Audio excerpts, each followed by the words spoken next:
ফুলকির কবল থেকে বাসন্তীর বাবাকে ছিনিয়ে নিয়ে খেলা ঘুরিয়ে দিল রুদ্র। হ্যাঁ বন্ধুরা, ফুলকি সিরিয়ালে আজকের পর্বে তোমরা এরকমটাই দেখতে পাবে। পুরো গল্পটা জানতে হলে প্লিজ লাইক দিয়ে সঙ্গে থেকো। জিয়া তার উকিলকে বলে, আমি তো আগে কই বুঝতেই পারিনি যে ওই রুমে কেউ আর একজন ছিল, কিন্তু এখন কি হবে? এখন যদি বাসন্তী সাক্ষী দেয় তাহলে তো আমার সব বিষয়টা জেনে যাবে সবাই, তাহলে আমার কেরিয়ারটাই তো নষ্ট হয়ে যাবে। আমি কি করব? আমি যে রোহিত স্যারকে ফাঁসাতে চেয়েছিলাম সেটা তো সবাই জেনে যাবে। তখন জিয়ার উকিল বলে, এত ভয় পেও না, আমি তো রয়েছি, আমি দেখো না কেসটা কিভাবে ঘুরিয়ে দিই। সেই সময় শালিনী চলে আসে। শালিনী বলে, জিয়া তুমি ভয় পেও না, তুমি কেন এরকম করছো? তোমার জন্যই আমরা হয়তো ধরা পড়ে যাব, তাই বলছি সাহস নিয়ে এখানে বসে থাকো, একদম নার্ভাস হবে না। তাছাড়া তুমি এটা কেন করেছিলে? তুমি এই খেলাতে জিততে চাও, সেই জন্যই তো। তখন জিয়া বলে যে হ্যাঁ, আমি জিততে চাই, তাই এই কাজ করেছি। শালিনী বলে, তাহলে এটাই মাথায় রাখো যে তোমাকে জিততে হবে, তাই নার্ভাস হয়েও না, সবকিছুই ঠিক হয়ে যাবে। এরপরে রোহিতকে কোর্টে তোলা হয়। জজ সাহেব চলে আসে। জজ সাহেব ধানুকে বলে যে এবার কেসটা শুরু করতে। ধানুর যা বলার আছে সে বলতে পারে।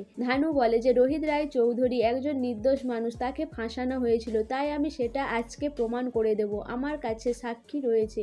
এরপরই ধানু ডেকে নেয় বাসন্তীকে। বাসন্তীকে জিজ্ঞাসা করে যে তার নাম কি, সে কোথায় থাকে, আর তার সাথে কি কি হয়েছে সবকিছু যেন মহামান্য আদালতের কাছে সে জানায়। তখন বাসন্তী সব কথা খুলে বলে। এরপর বাসন্তীকে জিজ্ঞাসা করে সে ওই চেঞ্জিং রুমে সেদিন কি দেখেছিল। বাসন্তী জানায় যে সে ওই চেঞ্জিং রুমে ঢুকার পরে দেখে যে জিয়া ব্যানার্জি ঢুকার পরে রোহিত স্যার ওখান থেকে ফুলকি ফুলকি করে ডাকে। তারপরে রোহিত স্যার যাওয়ার পরে জিয়া নিজের জামা কাপড় ছিঁড়ে ফেলে। সেটার পরে সে ওখান থেকে বেরিয়ে এসে চিৎকার করতে শুরু করে। এরপরে জজ সাহেব বাসন্তীকে জিজ্ঞাসা করে যে সে এই কথাগুলো আগে বলেনি কেন। বাসন্তী বলে যে আমি ভয় পেয়ে গেছিলাম স্যার, আমাকে ওখানে ভয় দেখানো হয়েছিল, যদি আমি মুখ খুলি তাহলে সে আমার বাড়ির লোককে আমাকে শেষ করে দেবে, আর আমাকে সেদিনে ওখান থেকে বাড়ি পাঠিয়ে দিয়েছিল আমার গ্রামে। এরপর ধানু বলে যে জজ সাহেব আপনি তো শুনলেন সব কথা বাসন্তীর মুখ থেকে, তাহলে এটাই পরিষ্কার হয়ে যায় যে রোহিত রায় চৌধুরী সেদিন কিছুই করেনি, ওনাকে ফাঁসিয়েছিল জিয়া ব্যানার্জি।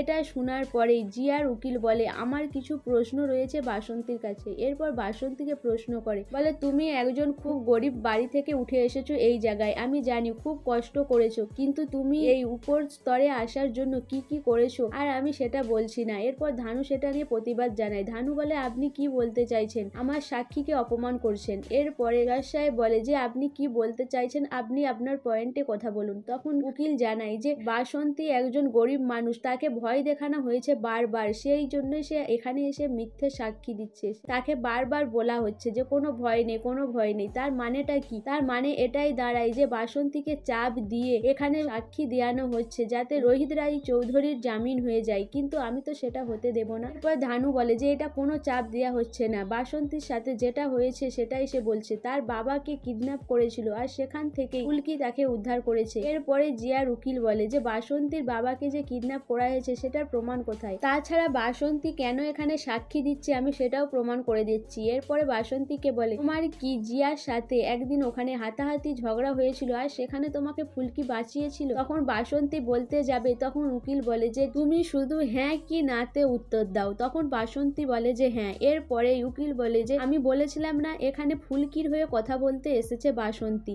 এখন সে তার বান্ধবীকে বাঁচানোর চেষ্টা করছে, আর ফুলকি নাকি তার বাবাকে উদ্ধার করেছে, তার বাবা কোথায়? এরপর ধানু বলে যে আমাদের কাছে রয়েছে বাসন্তীর বাবা, তিনি অসুস্থ, সেই জন্যই আমরা তাকে আনতে পারিনি, কিন্তু আমরা তাকে এখানে হাজির করব যদি জজ সাহেব অনুমতি দেয়। এদিকে ফুলকি ভাবে যে একবার আমি ভম্বলদাকে ফোন করে দেখি বাসন্তীর বাবার খবর কি। এরপর ফুলকি যখন ভম্বলকে ফোন করে কিন্তু ভম্বল ফোন তুলে না। এদিকে রুদ্র লোক পাঠায় বাসন্তীর বাবাকে তুলে আনার জন্য। সেখানে গিয়ে রুদ্র লোকজন ভম্বলকে মেরে তার সঙ্গীর দিকে মেরে বাসন্তীর বাবাকে তুলে নিয়ে চলে যায়। এদিকে ফুলকি বারবার ফোন করতে থাকে কিন্তু ভম্বলদা ফোন রিসিভ করতে পারে না। সেই সময় রুদ্র এসে বলে কি ফুলকি বাইরে ওয়েট করছো কেন, ভেতরে যাবে না? আর রোহিতের কেসটা কি হলো, জামিন কি হয়ে গেল? এরপর রুদ্র বলে যে তুমি ভেতরে আসো, আমিও যাচ্ছি। ফুলকি ভাবে যে জামাইবাবু এখন এইভাবে কথা বলছে কেন, জামাইবাবু যে কখন কি ভাবে আমি তো বুঝতেই পারছি না। এদিকে রোহিতের জামিনও হয় না, রোহিতের জামিন নাকচ করে দেয়। ফুলকি আদালতের মধ্যে কান্নাকাটি শুরু করে দেয়। জজ সাহেবকে বলে যে নির্দোষ লোককে যাতে সাক্ষী না দেওয়া হয়, কিন্তু জজ সাহেব ফুলকির কোনো কথা কথাই উত্তর দেয় না।